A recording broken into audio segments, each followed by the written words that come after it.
गडचिरोली जिल्ह्यात शेतकऱ्यांना मोठ्या पावसाची प्रतीक्षा आहे। आपण दृश्यामध्ये बघू शकतो, हे विकसित शेतकरी आहे शेखर रेड्डी म्हणून। यांनी कापसाची आणि मिरचीची शेती जी आहे ते मोठ्या प्रमाणात लागवड करीत असतात। आणि आपण दृश्यामध्ये बघू शकतो की कशा प्रकारे हे आता सध्या कापसाचे जे पेरणी आहे त्यासाठी तयारी सुरू आहे। यांची पूजा झालेली आहे आणि हे पूजा झाल्यानंतर जवळपास 10 एकर शेतीमध्ये कापसाची तयारी सुरू आहे।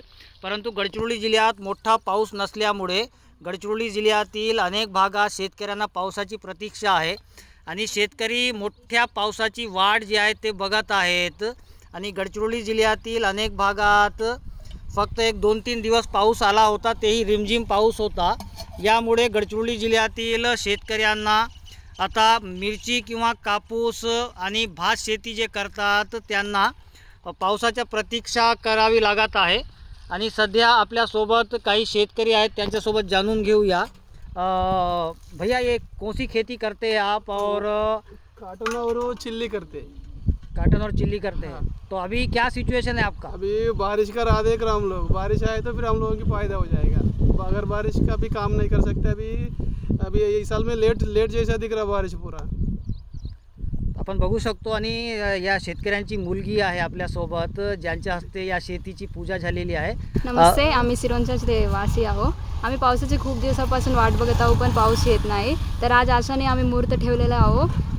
Hope that rain will come within few days so that we can get profit. आपण बघू शकतो की कशा प्रकारे शेतीची पूर्ण तयारी झालेली आहे, परंतु पावसाची वाट बघत असलेले शेतकरी जे आहेत ते गडचिरोली जिल्ह्यातील दक्षिण भागात अहिरी, मुलचेरा, एटापल्ली, भामरागड, सिरोंचा या भागात पावसाची वाट बघत आहेत।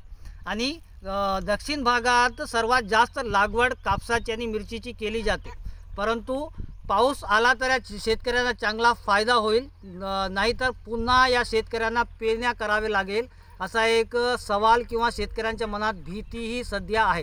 कॅमेरामॅन सोहेल पठाण सोबत मेमडी इरफान, TV9 सिरोंचा, गडचिरोली।